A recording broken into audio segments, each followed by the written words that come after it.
오늘 본문 44절을 다시 한번 보겠습니다. 천국은 마치 밭에 감추인 보화와 같으니 사람이 이를 발견한 후 숨겨두고 기뻐하며 돌아가서 자기의 소유를 다 팔아 그 밭을 사느니라. 아멘. 천국이 마치 밭에 감추인 보화와 같은 것이다. 한 가지 이야기를 이제 하시는 거죠. 어떤 사람이 밭을 일구었는데 그 속에서 웬 항아리나 상자를 본 거죠. 근데 보았더니 그 속에 보물이 들어있는 거예요.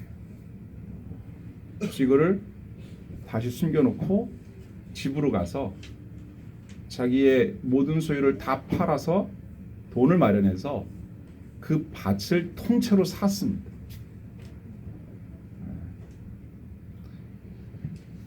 예수님 당시에는 이렇게 은행이나 또 돈을 보관할 만한 안전한 장소가 마땅치 않게 될 때 사람들이 돈을 이렇게 땅 속에 묻어넣는 경우가 있었다고 그래요.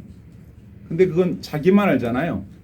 아무도 모르게 나만 숨겨놓은 거니까 여기 보물 없다 이렇게 써놓을 수도 없고 그냥 자기만 알고 있었는데 만약에 자기 가족 중에 누군가가 그 땅을 다른 사람에게 팔았다거나 아니면 거기만 알고 있는 사람이 그걸 잊어버렸다거나 까먹었다거나 뭐 여러 가지 이유로 인하여 밭 주인이 자기 밭 안에 보물이 숨겨져 있다는 사실을 모르고 있을 때 그런 상황이에요. 근데 그 밭을 주인이 직접 일구는 게 아니고 이제 소장농이죠. 지금 밭을 샀다고 했으니까 내 밭이 아닌 거니까 소장농이 그거를 밭을 이렇게 일구다가 그걸 보니까 원래 법은 어때요? 밭에서 보물이 나오면 그 보물은 누구 거예요? 밭 주인 거잖아요. 그러니까 이 사람이 야 이거 봐라 요걸 얘기하면 주인이 자기 것이라고 주장할 것이고 나는 다 줘야 되니까 일단 다시 묻어놓고 집으로 돌아가서 이 밭을 살려면 돈이 얼마가 필요할까를 계산해보고 하여튼 팔 수 있는 건 다 팔아. 심지어는 뭐 우리 아이들이 부르는 찬양에는 냉장고까지 팔았다 이렇게 돼 있잖아요.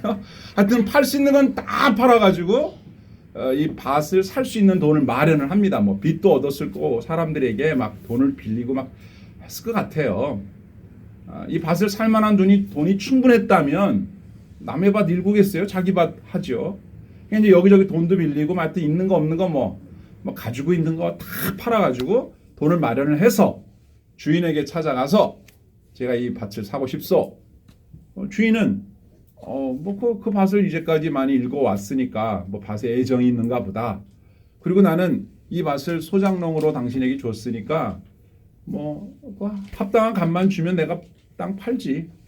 그래서 값을 흥정해가지고 이 사람은 주인이 원하는 대로 마음속에 뭐가 있어요? 그 속에 보물이 있는 걸 아니까 하여튼 뭐 어떻게든지 그 밭을 사는 거예요. 얼마를 부르든 다 주겠죠. 계산이 서잖아요. 이 밭의 값이 아무리 비싸봐야 그 속에 있는 보물로 충분하다고 생각하니까 그 밭을 샀다 이거예요. 이제 그 이야기를 예수님이 하시면서 천국은 마치 이런 거다. 그래서 이 비유를 통해서 두 가지를 말씀하시는 거죠. 하나는 지식입니다. 천국은 마치 밭에 감추인 보화 같은 거다라고 하는 것을 아는 거고 또 하나는 밭에 감추인 보화를 발견한 그 사람이 어떻게 했느냐 반응, 태도, 지식과 태도에 대한 이야기를 이 짧은 한 절 말씀 속에서 말씀하시는 거죠. 이게 여러분과 저의 신앙생활에 어떤 관련이 있는지를 이제 잘 들어보시기를 바라요. 첫 번째, 지식. 천국은 감춰져 있는 보화와 같다 그랬어요. 여러분 천국은요 감춰져 있답니다. 천국은 보물인 건 확실한데 감춰져 있어요. 발견해야 합니다. 발견되어야 합니다. 그리고 그 가치를 아는 사람에게 발견됩니다. 여러분 그 밭을 소작했던 사람이 이 사람만 있었던 건 아닐 거예요. 여러 사람에게 소작을 줬겠죠. 몇 년 전에 누구 줬고 이렇게. 근데 그때까지 발견이 안 되다가 하필이면 이 사람이 땅을 팔 때 발견을 한 거죠. 그러니까 같은 밭인데 누가 읽었을 때는 발견 못했던 것이 이 사람이 읽었을 때는 발견을 했다는 거 아닙니까? 이렇게 천국이 어떤 사람에게는 발견되고 어떤 사람에게는 발견되지 않는 경우가 있다. 누구에게나 다 발견되는 게 아니다. 누구에게나 다 보이지 않는다. 어떤 사람에게는 천국이 보이고 어떤 사람에게는 안 보이고 어떤 사람에게는 발견되고 어떤 사람에게는 발견되지 않는다. 여러분 어차피 귀한 것이라고 하는 건 아무데나 놓지 않잖아요. 귀한 것일수록 아무에게나 보이지 않아요. 그것이 귀한 줄 아는 사람에게만 보이는 거죠. 예수님께서 비유를 종종 말씀하셨는데 비유를 말씀하실 때에 제자들이 왜 어렵게 비유로 얘기하세요? 그냥 대놓고 얘기하시지. 이렇게 물어봤습니다. 그럴 때에 예수님이 바로 이런 비유를 사용하는 이유나 또 천국이 감추어져 있다고 하는 것을 설명하시는 말씀을 하셨는데 그게 이제 마태복음 13장 10절이에요. 보시겠습니다. 되게 중요합니다. 본문을 이해하는 데 있어서. 자, 10절부터 보죠. 제자들이 예수께 나와 이르되 어찌하여 그들에게 비유로 말씀하시나이까? 대답하여 이르시되 천국의 비밀을 아는 것이 너희에게는 허락되었으나 그들에게는 아니 되었나니 무릇 있는 자는 받아 넉넉하게 되되 없는 자는 그 있는 것도 빼앗기리라. 그러므로 내가 그들에게 비유를 말하는 것은 그들이 보아도 보지 못하며 들어도 듣지 못하며 깨닫지 못함이니라. 이사야의 예언이 그들에게 이루어졌으니 일러스되 너희가 듣기는 들어도 깨닫지 못할 것이요 보기는 보아도 알지 못하리라. 이 백성들의 마음이 완악하여져서 그 귀는 듣기에 둔하고 눈은 감았으니 이는 눈으로 보고 귀로 듣고 마음으로 깨달아 돌이켜 내게 고침을 받을까 두려워함이라 하였느니라. 그러나 너희 눈은 봄으로 너희 귀는 들음으로 복이 있도다. 내가 진실로 너희에게 이르노니 많은 선지자와 의인이 너희가 보는 것들을 보고자 하여도 보지 못하였고 너희가 듣는 것을 듣고자 하여도 듣지 못하였느니라. 아멘. 예수님의 말씀, 진리의 말씀을 듣고 내가 마음을 돌이켜 고침을 받을까 봐 두렵다. 하나님의 말씀을 듣고 내 마음이 변화를 일으켜서 내 행동을 바꾸게 될까 봐 두려워하는 거예요. 마음을 꼭 닫는 거죠.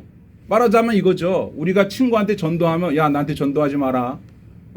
또 나를 이렇게 설득하려고 하지 마라. 뭐 몇 마디 말 가지고 나를 꼬시려고 하지 말아라. 마음을 굳게 닫은 사람들은 아예 들으려고도 안 하잖아요.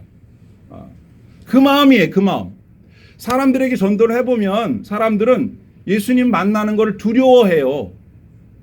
혹시라도 교회 나가면 자기가 너무 잘 믿게 될까 봐 걱정합니다. 기도할 때 하나님이 내게 응답을 줘서 내게 엄청난 걸 요구할까 봐 두려워서 기도를 안 한다는 거야. 예배당에 나오면 내가 엄청난 열성 신자가 될 것 같아서 교회 나오는 걸 두려워해요. 여러분들은 그렇지 않잖아요. 하나님의 은혜가 임하면 다른 사람들보다 더 열정적으로 믿고 싶은데 이 사람들은 마음이 완악해서 내가 열심히 있는 사람이 될까 봐, 착한 사람이 될까 봐, 내 마음을 돌이켜서 예수님의 말씀하시는 대로 따라가는 사람이 될까 봐 두려워서 마음의 문을 닫아버리는 거예요. 이게 교만한 마음이고 완악한 마음이거든요. 근데 이런 마음들이 있으면 천국이 안 보이는 거예요. 진리가 보이지 않는 거예요. 진짜 보물이 보이지 않는 거예요. 그래서 귀를 막고 마음의 문을 닫아버린 거예요. 여러분들은 혹시 그럴 때 없나요? 여러분 기도를 한 10분만 하고 말어. 20분, 30분 했다가는 하나님이 나타나셔서 뭘 나한테 지시할 것만 같아서 하나님 나타나기 전에 그만두는 거 아닙니까? 성경 읽다 보면 성경 속에 뭐 엄청난 진리의 말씀이 튀어나와서 나에게 뭐 엄청난 걸 이렇게 명령하실 것만 같아서 읽다가 멈추는 건 아니죠. 여기까지만 읽자. 너무 과하게 읽으면 나 큰일 나. 나 갑자기 막 아프리카로 선교 간다 그러고 막 그럴 것만 같고 나 주의 종이 되겠습니다. 막 그럴 것만 같아서 기도하다가 여기까지. 성경 읽다가 여기까지만 읽자. 더 읽으면 나 큰일 날 수도 몰라. 말씀하시는데 불순종할 수는 없고 말씀 꺼내기 전에 여기까지. 사실 제가 이렇게 전도를 해보면 이제 지인들하고 얘기를 막 나누다 보면 뭐 목사님 좋은 말씀 감사합니다. 좀 더 얘기하려고 그러면 그만하라는 게 그만. 더 깊이 얘기하면 자기가 교회를 가게 될지도 모르니까 여기까지만 하시래. 따끔함이에요, 따끔함. 그런 사람들은 적당히 요 정도 거리만 유지하자. 주님과 더 가까워지는 것을 원하지 않아요. 딱 그 마음을 가진 사람들이에요. 예수님이 진정한 하나님의 아들이시라는 사실을 유대인들이, 바리새인들이, 서기관들이 몰랐을까? 안 사람도 있었을 거예요. 그런데 더 깊이 들어가고 싶지는 않은 거예요. 그래서 유대인들은 예수님을 거부합니다. 받아들이기를 싫어하는 거예요. 이것이 결국 자신들의 영혼을 결정짓는 태도라는 것을 모른 채 마음에서 거부하는 것을 이사야 선지자가 지적한 것을 예수님이 인용해서 말씀하신 거죠. 15절을 다시 한번 보세요. 이 백성들의 마음이 완악하여져서 그 귀는 듣기에 둔하고 눈은 감았으니 이는 눈으로 보고 귀로 듣고 마음으로 깨달아 돌이켜 내게가 누구예요? 하나님이죠. 고침받을까 봐 두려워함이라 하였느니라. 아멘. 이런 마음을 갖는 한 하나님의 진정한 보물 같은 은혜를 만나거나 경험할 수 없어요. 그냥 적당한 거리를 두고 신앙생활을 하는 거죠. 천국의 가치를 진정으로 아는 지식도 중요하지만 그 진정으로 알고 있는 지식 속으로 깊이 들어가기 원하는 사람에게만 허락된다. 땅을 파도 적당히 파면 안 나오던 보물이 조금만 더, 그 차이가 엄청 큰 것도 아니에요. 조금만 더 파면 나오는데 거기서 멈추는 거죠. 여러분, 신앙생활이라는 게 참 그래요. 기도를 조금만 더 하면 좋을 텐데, 성경을 조금만 더 읽으면 좋을 텐데 그냥 거기서 멈춰요. 저는 목욕탕 가는 거를 뭐 그렇게 즐겨하지는 않아요. 네. 지난번에 우리 아들하고 목욕탕을 갔는데 거기 보면 이렇게 큰 탕이 있잖아요. 거기 보면 온탕 몇 도입니까 보통? 39도나 40도. 그 다음에 그 옆에 열탕. 그건 뜨겁다는 거죠. 그 몇 도예요? 41도나 42도. 1도, 2도 차밖에 안 나요. 그런데 온탕은 전 들어가는데 열탕은 들어가면 익어버릴 것 같아. 못 들어가겠어요. 막 숨 막히고.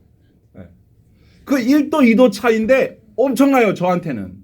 그 온도 차이가. 온탕은 뭐 만만하죠. 그 정도 들어갈 만하죠. 신앙생활도 그래요. 여러분들 만약에 예를 드는 겁니다. 여러분들이 신앙생활이 지금 39도를 하고 있다. 거기서 1도에서 2도만 높이면 엄청 뜨거운 그 화끈한 하나님의 은혜를 경험할 텐데 39도만 하고 말어. 열탕에는 안 들어가. 나 너무 뜨거워지면 안 돼. 너무 은혜 받으면 안 돼. 여기까지만 할래. 그러고 있는지도 모르지 않나. 자, 아까 말씀드린 첫 번째 지식을 얘기했죠. 천국은 어떤 것이다? 감추어져 있다. 근데 이 감추어져 있는 것은 왜 감추어져 있다? 사람의 마음의 문이 닫혀 있으면 남들은 보이는데 나는 안 보일 수 있고 내 마음이 이 정도면 된다라고 하는 마음을 갖기 때문에 보이지 않는다. 조금만 더 파면 나올 수 있는데 그걸 안 파서 못 본다. 이렇게 말씀드렸어요. 두 번째는 이 사람이 조금 더 팠어요. 조금 더 관심을 가져서 봤어요. 발견을 했습니다. 아하, 이런 게 있구나 하고 보물을 발견했잖아요. 그 다음에 어떻게 하느냐는 거죠. 이 사람이 그 보화를 가지려면 어떻게 해야 돼요? 그냥 가질 수 없죠. 그냥 못 가져요. 왜? 밭의 주인이 따로 있으니까. 그러니까 어떻게 됩니까? 이 밭을 사야죠, 통째로. 그러려면 어떻게 해야 돼요? 돈을 마련해야죠. 돈을 마련하려면 어떻게 해야 돼요? 다 팔아야죠. 처분을 해야죠. 여러분, 이건 모험이에요, 모험. 용기가 필요해요. 무엇보다도 그 안에 감추어진 보물이 내가 지금 가지고 있는 걸 다 팔아도 충분히 갚고도 남을 수 있을 만한 엄청난 거라는 걸 믿어야 이런 행동을 하죠. 두 번째가 발견한 사람의 반응과 태도죠. 이게 중요합니다. 여러분들은 감추인 보화를 발견하신 분들인가요? 아멘이십니까? 보물 발견했죠.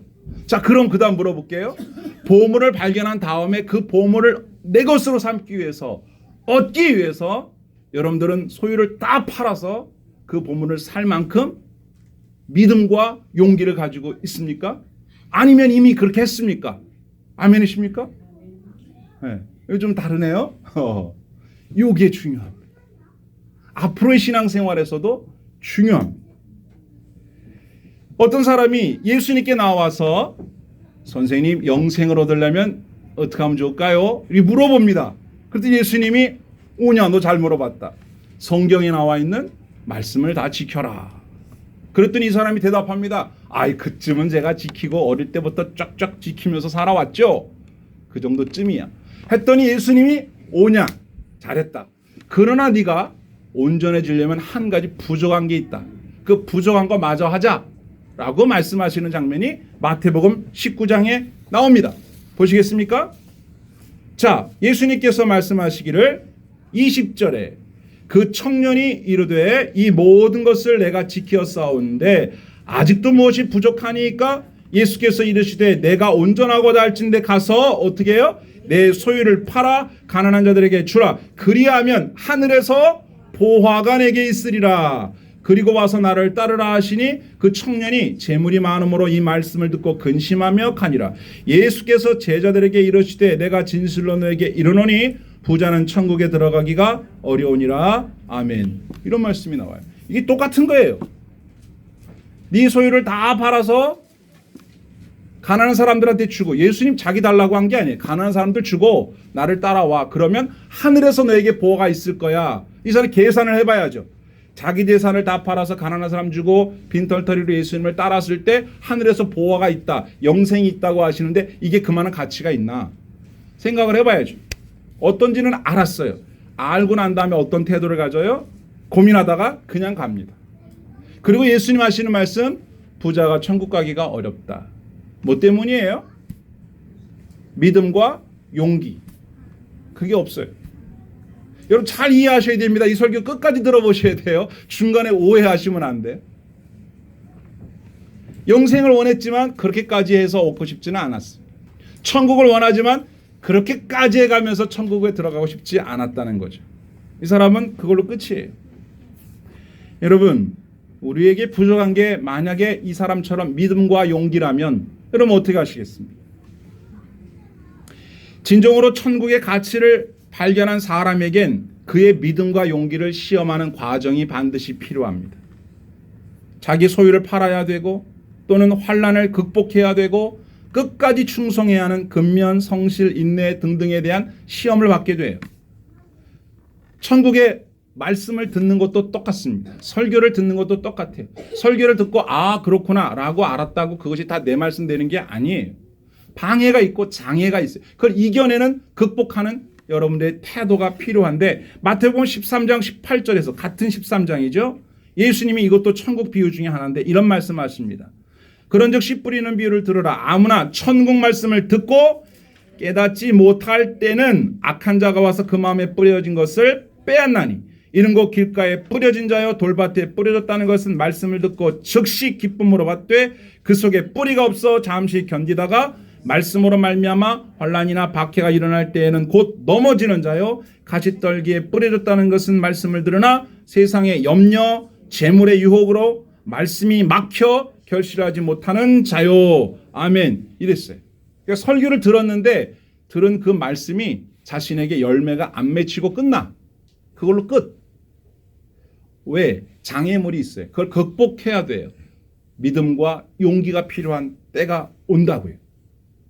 천국, 영생의 복음, 진리 이런 것들을 발견하기까지 그것도 어렵지만 발견했다 하더라도 믿음과 용기가 요구되는 아주 가치 있는 보물이기 때문에 그렇다 하는 것이죠. 여러분, 밭을 갈다가 보화를 발견한 사람은 너무 좋았지만 잠시 기쁨을 억누르고 다시 묻어두었다가 집으로 돌아가서 재산을 다 팔아서 그 밭을 마침내 샀다는 것. 이게 중요합니다. 여기서 돌아가서 팔았다, 샀다라고 하는 동사들의 시제가 모두 현재형으로 이 사람의 즉각적이고 용기 있는 결단을 나타내는 것입니다. 주변에서 누가 뭐라 했을 수도 있죠. 그 밭을 왜 살라고 그래? 그 그냥 소작하고 말지. 그 땅 그만한 가치도 없을 텐데. 그리고 당장에 네가 다 팔고 이거 어떻게 빚은 나중에 갚으려고 그래. 주변에서 만류하는 사람도 있었을 거예요. 근데 이 사람을 가로막지는 못합니다. 결심을 했어요. 확신을 했어요. 봤거든요, 자기가. 앞서 살펴본 마태복음 19장에 등장한 이 청년은 결국 영생과 하늘의 보화가 무엇인지를 예수님께 직접 들었지만 자기의 소유를 팔아서 그것을 사야 한다는, 마치 그렇게 들렸겠죠? 돈을 줘야 영생을 살 수 있을 거라고 그렇게 들었을 거예요. 그렇게 듣고는 결국은 포기했죠. 이 사람은 예수님이 하신 말씀을 잘 이해하지 못한 거예요. 그런데 여러분, 예수님을 만났는데 똑같은 상황인데 그 말씀을 이해하고 실천에 옮긴 사람이 있죠. 여러분 아시죠? 네. 누가복음 19장에 나오는 사람, 키 작으신 분, 그죠? 네, 삭개오입니다. 7절에 삭개오가 서서 주께 여짜오되 주여 보시옵소서 내 소유의 절반을 가난한 자들에게 주겠사오며 만일 네 것을 토색한 일이 있으면 4배나 갚겠나이다. 예수께서 이르시되 오늘 구원이 이 집에 이르렀으니 이 사람도 아브라함의 자손이미로다. 아멘. 이 사람은 그렇게 했어요. 똑같은 거예요. 똑같은 거. 이와 같이 천국을 얻으려면 치러야 할 값이 있어요. 천국을 감추어진 보물이라고 한다면 가난한 사람들에게 재물을 나누어 주고 예수님을 따르는 것을 밭을 사는 행동이라고 비유할 수가 있겠죠. 예수님은 좀 더 센 말씀을 하셨어요. 여러분 이런 말씀 들어봤나요? 천국은 침노하는 자들의 것이다. 들어보셨어요? 네, 들어보셨죠.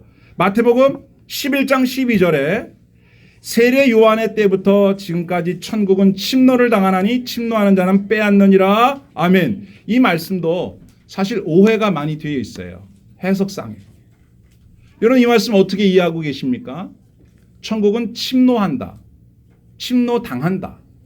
빼앗는다. 이 말씀이 용기 있는 자, 강한 자를 뜻하는 비아제타이라는 헬라어를 침노한다 이런 표현을 썼기 때문에 약간 오해가 있는데 이 표현의 말씀을 이렇게 풀어서 번역한 번역이 있습니다. 표준세 번역은 뭐라고 했나 보세요. 12절에 침례자 요한 때로부터 지금까지 하늘나라는 힘을 떨치고 있다. 그리고 힘을 쓰는 사람들이 그것을 차지한다. 이렇게 번역해놨어요. 또 쉬운 성경 세례 요한의 때부터 지금까지 하늘나라는 힘있게 성장하고 있다. 힘있는 사람들이 하늘나라를 차지할 것이다. 아멘. 차이점을 느끼십니까? 천국은 침노를 당한다. 우리가 흔히 말로 침략을 당한다 이 말이에요. 막 쳐들어온다고요. 그리고 쳐들어오는 사람들에 의해서 천국을 빼앗긴다. 빼앗는다. 되게 부정적인 느낌이 들죠. 근데 여기에 이 단어를 뭐라고 쓴 거냐? 이렇게 또 번역해서 이제 보태서 읽을 수 있겠죠. 세례 요한 때부터 지금까지 하나님의 나라는 힘차게 뻗어나가고 있다. 그리고 지금은 용기 있는 자들 또는 강렬한 열정을 가진 사람들에 의하여 그 나라가 빼앗기고 있다. 이렇게 이해할 수도 있어요. 결국은 뭡니까? 결사적인 노력과 지혜와 믿음을 아끼지 않는 사람들에 의하여 천국은 확장되어 가고 있다. 이런 뜻이에요. 이제 좀 이해가 되십니까? 또 빼앗느니라 라고 번역한 이 단어 하르파조란 말은 잡아채다, 움켜진다 이런 뜻이에요. 그러니까 천국을 어떻게 하는 거예요? 잡아채는 거예요. 천국을 움켜쥐는 거예요. 이건 뭘 의미합니까? 그냥 이렇게 잡고 뭐 이러는 게 아니라 이건 꼭 잡아야 되는 거죠. 놓치면 안 되는 거예요. 그래가지고 사력을 다해서 죽을 힘을 다해서 잡아채는 거예요. 마치 동물이 자기 먹잇감을 잡아채려고 해서 딱 잡아채는 것처럼 이 단어가 하르파조, 빼앗긴다, 빼앗는다 이런 단어입니다. 뭐가 느껴집니까 여러분? 열정 이런 단어가 떠오르지 않습니까? 패션, 패션 오브 크라이스트 그 영화에 나오는 패션 예수님의 그 십자가를 향한 그 열정 목숨을 던져서 우리를 구원하시고자 하시는 그 열정 해도 그만 안 해도 그만 이런 걸로는 설명할 수 없는 거죠. 천국은 어떻게 어떤 태도를 가진 자들에게 주어지는 선물이냐? 바로 이렇게 침노하는 자, 강한 자, 용기와 믿음으로 잡아채는 마음으로 이렇게 적극적으로 나서는 자들의 것이 된다. 이제 이 말씀의 배경을 여러분 이해하셔야 돼요. 당시 바리새인이나 서기관들은 창녀, 세리, 예수님 따라다니는 죄인들 완전 무시했죠. 너네들은 천국과는 관련 없는 사람들이다. 너희들은 아주 그냥 이렇게 버려진 자들이다. 이렇게 생각했던 사람들을 예수님이 자꾸 만나주시고 그 사람들이 예수님을 만난 다음에 천국의 소망을 얻게 됐잖아요. 그러니까 이 사람들이 태도가 어떻게 되겠어요? 우리는 완전히 이 세상에서 버려진 쓰레기 같은 존재라고 생각했던 우리에게 천국의 소망이 왔으니까 이 사람들 그 천국의 소망을 어떻게 하려고 하겠어요? 붙잡으려고 하겠죠. 어떻게 붙잡았다고요? 바로 이렇게 움켜쥐듯이, 잡아채듯이. 그래서 이 사람들의 삶이 어떻게 변했을까요? 이 천국을 차지하기 위해서 이 사람들은 지난 삶을 단절시키고 죄를 끊어버리고 지난 죄를 지으며 살았던 과거를 청산하고 그리고 어떻게 하든지 그 나라 백성 되기 위해서 말씀대로 살아보려고 몸부림을 치는 패션, 이 모습을 가지고 천국이 침노를 당한다라고 예수님이 표현하신 거예요. 천국을 들어가고 싶은 그 마음에 자신은 들어갈 자격이 없는 사람이었지만 주님의 은혜로 들어갈 수 있다라고 하는 사실을 알고 된 뒤로부터 이 은혜를 빼앗길 수 없다, 이 사랑을 빼앗길 수 없다, 열정적으로 그 나라를 바라봤던 모습을 예수님이 천국은 침노를 당한다라고 표현했단 말이죠. 어설프게 어리어리하게 될 수 있는 일이 아니라는 거죠. 그래서 이들은 요한의 세례도 받았습니다. 여러분 누가복음 7장 29절에 보면 모든 백성과 세리들은 이미 요한의 세례를 받은지라 이 말씀을 듣고 하나님을 의롭다 하되 바리새인과 율법교사들은 그의 세례를 받지 아니하므로 그들 자신을 위한 하나님의 뜻을 저버리니라. 하나님의 나라에 대한 뜻을 바리새인들은 저버렸어요. 자기들은 당연히 간다고 생각한 거예요. 저절로 간다고 생각한 거예요. 유대인이니까. 이스라엘 백성이니까 우린 자동으로 간다. 그런데 유대인이면서 이스라엘 사람이긴 하지만 죄를 지었어요. 유대인으로서 할 수 없는 일을 하는 창녀가 됐어요. 할 수 없는 세리가 됐어요. 우리들은 천국에서 제외된 사람이라고 생각했어요. 그런데 예수께서 오셔서 기회를 주셨어요. 이 사람들이 예수님이 우리를 위하여 십자가에 돌아가시고 그냥 거저로 주는 은혜라고 하니까 이제 그건 그거 이건 이거고 그렇게 살았겠습니까? 그렇게 살 수 없는 거예요. 도저히 옛날처럼 그렇게 못 살아요. 새 사람이 되는 거죠. 새 삶을 향한 열정이 시작된 거예요. 나는 이제부터 예전처럼 살지 않을 거야. 이제는 열정적으로 살 거야. 주의 말씀대로 살 거야. 열심으로 주님을 섬길 거야. 이렇게 바뀌지 않았겠느냐 이거예요. 바리새인들과는 전혀 다른 신앙생활을 하게 됐고 이 사람들의 모습을 보자 이 사람들은 마치 동물이 먹이를 움켜쥐듯이 천국을 움켜쥐고 빼앗는 것처럼 보는 거죠. 그렇게. 여러분에게 이 패션, 용기와 믿음, 열정이 있게 되기를 바랍니다. 이게 있어야 돼요. 그러면 혹시라도 천국을 돈 주고 사라는 얘기입니까? 그러면 아니면 천국 들어가려면 열심히 뭔가를 해야 된단 말입니까? 율법주의 아닙니까? 뭔가 선행을 해야지만 천국 간다는 그런 얘기 하시는 거 아닙니까? 여러분 당연히 아니죠. 당연히 그런 얘기가 아니죠. 이걸 여러분 잘 들으셔야 됩니다. 열심히 노력해야 천국 간다는 말이 아니고 우리에게 하나님의 나라에 대한 열렬한 소망이 있어야 된다는 말인데 이걸 이렇게 설명해 드릴게요. 성경에는 사라는 말이 나와요. 뭘 사라? 그게 뭐냐? 포도주와 젖을 사라. 그런데 값없이 사라. 이사야 55장 1절 보세요.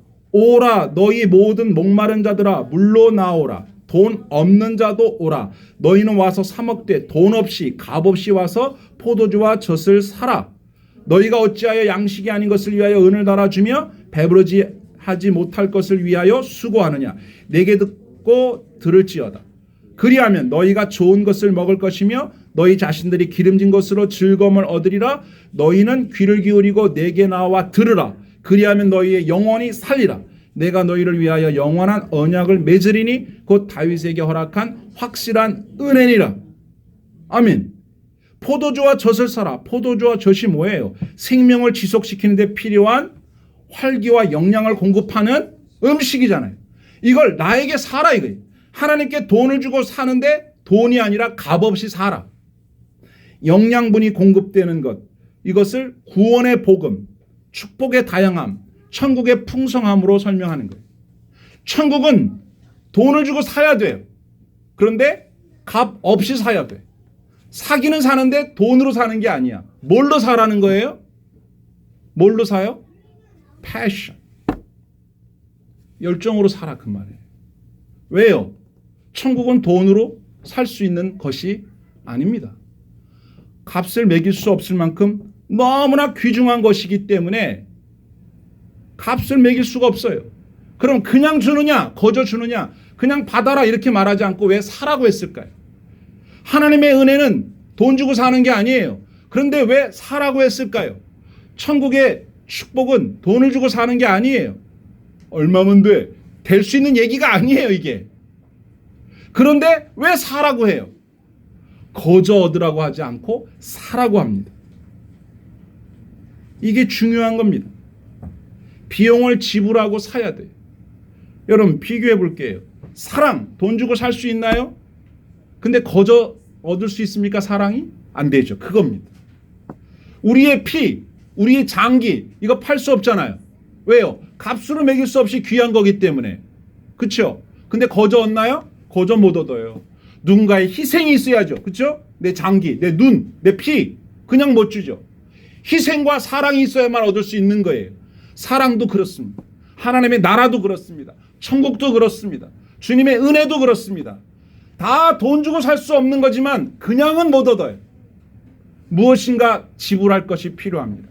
그게 뭐라고 말하는 겁니까? 열정이라 이거예요. 믿음이고 용기다 이 말입니다. 여러분 천국을 얼마 주면 살 수 있겠습니까? 못 삽니다. 다 내 재산을 다 팔아도 살 수 있는 게 아니에요.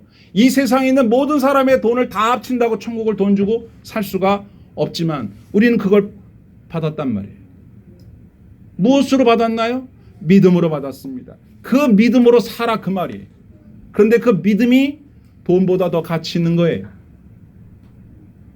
예수님께서 말씀하신 그 많은 말씀들 중에 우리에게 주시는 놀라운 말씀들이 다 우리의 기억에 남지는 못하지만 그 말씀들이 어떻게 우리에게 전달됐나요? 돈 주고 그 말씀을 이렇게 들었나요? 그런 게 아니에요. 자, 요한계시록을 한번 봅시다. 요한계시록 21장 6절에 또 내게 말씀하시되 이루었도다. 나는 알파와 오메가요 처음과 마지막이라. 내가 생명수 샘물을 목마른 자에게 값없이 주리니 이기는 자는 이것들을 상속으로 받으리라. 나는 그의 하나님이 되고 그는 내 아들이 되리라. 아멘. 여기도 나오죠. 값없이 주겠다. 그런데 누가 받아요? 아무나 받아요? 그 다음 절에 나오죠. 7절에 이기는 자는 뭔가를 이겨야 돼. 돈으로 계산 안 되는 겁니다. 보물을 발견한 사람이 자기 소유를 다 팔아서 그 보물을 얻기 위해서 밭을 통째로 사버리는 그 열정, 그것만이 천국을 얻을 수 있다고 가르쳐주는 거예요. 자꾸 왜 소유를 팔라고 할까요? 내가 가진 소유, 왜 그걸 자꾸 팔으라고 얘기할까요? 그것 때문에 천국을 놓치기 때문에. 이 부자는 자기가 가진 소유가 많아서 천국을 놓쳤어요. 주님이 우리에게 정말로 말씀하시고자 하는 것은 주님의 것을 받기 위하여 네 그릇을 준비하라는 거예요. 그릇을 비우라는 거예요. 네 그릇에 너무 많이 차 있기 때문에, 네 그릇에 너무 많이 더러운 것이 많이 있기 때문에, 네 손에 쥔 게 너무 많기 때문에 내가 주려고 하는 참 가치를 받을 수가 없구나. 그러니까 놓으라는 거예요. 그게 바로 자기 소유를 팔라는 뜻입니다. 이걸 바울 사도는 빌립보 교회에 보낸 편지에서 이렇게 표현을 했는데요. 빌립보 3장 7절 보세요. 그러나 무엇이든지 내게 유익하던 것을 내가 그리스도를 위하여 다 해로 여길 뿐더러 또한 모든 것을 해로 여기면 내 주 그리스도 예수를 아는 지식이 가장 고상하기 때문이라. 내가 그를 위하여 모든 것을 잃어버리고 배설물로 여김은 그리스도를 얻고 그 안에서 발견되려 함이니 내가 가진 의의는 율법에서 난 것이 아니요 오직 그리스도를 믿음으로 말미암은 것이니 곧 믿음으로 하나님께로부터 난 의라. 아멘. 이제 이해하시겠습니까? 주님은 여러분 손에 있는 돈을 바라시는 게 아니고 여러분 지갑에 있는 금을 바라시는 게 아니에요. 그걸 여러분 주님께서 달라고 하시는 게 아니에요. 그걸 너희들이 놔야 천국을 거기다가 채워줄 수 있다는 거예요. 그것 때문에 못 받는다는 거죠. 우리 모두 천국을 삽시다. 돈이 아닌 것으로, 믿음으로, 열정으로 합시다. 그 밭을 침노합시다. 빼앗읍시다. 폭력이 아니라 믿음과 열정으로 빼앗읍시다. 우리는 이방인이 주님의 은혜가 아니었다면 꿈도 못 꿀 만한 일이지만 주님의 은혜로 우리는 주님의 아들딸이 되었습니다. 믿음으로, 용기로, 열심으로 주님의 나라를 뻗어나가도록, 확장하도록 하는 일에 쓰임을 받아야 되는 거예요. 그런데 천국을 발견했다, 됐다. 천국을 발견했으니까 됐다. 그리고 가만히 있는단 말이에요. 무기력하게 가만히 있어요. 그걸 얻기 위해서 자기의 소유를 팔아서 그 밭이 천국이 아니라 그 속에 있는 보물이 천국인데 그 천국을 얻기 위해서 밭을 살아야 돼요. 밭을 통째로. 거기에 있습니다. 우리가 새해부터 보다도 굳세게, 새해부터 보다 열정적으로 주님을 섬기길 원하는데요. 모든 것에는 기본이 있습니다. 기본은 요령을 피워서는 안 되는 게 있어요. 기본. 여러분 성경 읽는 거, 기도하는 거, 이거는 신앙생활의 기본이에요. 기본. 그런데 이 기본부터 요령을 피우면 안 돼요. 그래서 어떤 분이 성경을 잘 읽으려면 어떻게 되느냐? 그냥 읽으면 돼요. 열심히. 뭐 성경 잘 읽는 방법, 성경 통독법, 성경의 맥 잡는 법, 책들이 많아요. 그건 성경보다 더 두꺼워. 그거는 읽었는데 성경은 안 읽어. 그거는 성경을 많이 읽으신 목사님들이 성도들 도우려고 몇 자 적다 보니까 그렇게 두꺼워졌는데, 물론 보시면 좋죠. 그런데 안 읽어도 돼요. 그런 책은 저도 몇 권이나 있습니다. 크기도 커 막 이렇게. 뭐 제목도 많잖아요. 그냥 읽으세요. 그냥 한글로 된 성경. 그것도 모르겠으면 쉬운 성경, 표준세 번역, 이렇게 쉽게 번역된 성경으로 읽으시면 됩니다. 다른 길은 의미 없어요. 성경인 거면 됩니다. 성경을 도와주는 참고서 의미 없습니다. 그냥 읽으세요. 기본기입니다. 기본기는 무조건 하는 거예요. 무조건. 그런데 어떻게 해요? 보다 열정적으로 하셔야 됩니다. 성경을 읽어보면 처음에는 못 봤던 게 그 다음에 읽으면 보이고요. 그 다음에 읽으면 또 보여요. 마치 땅 파는 거랑 같아요. 조금만 더 파면 나오는데 파다가 말아요. 이 정도면 됐겠지. 신앙의 기본입니다. 100번 기도하고 1000번 성경 읽는 거. 100도 1000경. 얼마나 기도하면 됩니까? 100번. 얼마나 성경 보면 돼요? 1000번. 그러면 됩니다. 1000번 읽으시면 그만 읽으셔도 돼요. 그런데 그렇게 읽으려면 열정이 없이는 못 읽어요. 여러분 신앙생활을 잘하기 위해서, 교회를 부흥하기 위해서 여러 가지 많은 일을 해야 한다고 하지만 기본부터 해야 됩니다. 기본을 안 하고 다른 걸 하면 문제가 생길 수가 있어요. 그런데 대부분이 기본을 안 하고 다른 걸 해요. 그래서 문제가 생기고 있는 겁니다. 여러분 자신에게 물어보십시오. 너는 얼마나 성경을 읽었니? 얼마나 기도하고 있니? 자기 자신에게 말씀하십시오. 기본부터 하자. 기본부터. 혹 여러분 너무 바빠서, 너무 몸이 아파서, 너무 피곤해서 여러 가지 이유를 말씀하실 수 있습니다. 그러나 아까 말씀드린 대로 이 열정 있는 사람들에게는 그건 핑계에 불과해요. 여러분 다른 일을 생각해 보십시오. 정말로 중요한 일이라면 어떤 핑계도 되지 않습니다. 공짜로 얻어진다는 생각을 하시면 안 됩니다. 세상에 공짜는 없습니다. 하나님의 나라도 공짜가 아닙니다. 은혜도 공짜가 아닙니다. 오해하시면 안 됩니다. 이쯤 설명했으면 다 이해하셨을 거라고 생각해요. 성경 갈라디아 6장 7절을 보십시오. 스스로 속이지 말라. 하나님은 업신여김을 받지 아니하시나니 사람이 무엇으로 심든지 그대로 거두리라. 자기의 육체를 위하여 심는 자는 육체로부터 썩어질 것을 거두고 성령을 위하여 심는 자는 성령으로부터 영생을 거두리라. 아멘. 심으시기 바랍니다. 얻을 것입니다. 그냥은 안 됩니다. 우리의 삶을 갉아먹는 벌레가 있습니다. 작지도 않습니다. 큰 벌레입니다. 그 벌레 이름이 뭔지 아십니까? 그까이 거 대충입니다. 이해가 안 되세요? 그까이 거 대충. 이게 벌레예요, 벌레. 대충, 큰 벌레. 우리의 삶을 갉아먹습니다. 우리의 신앙을 갉아먹습니다. 시편 63편 1절 주님을 향한 사람들은 이런 마음으로 살았습니다. 시작.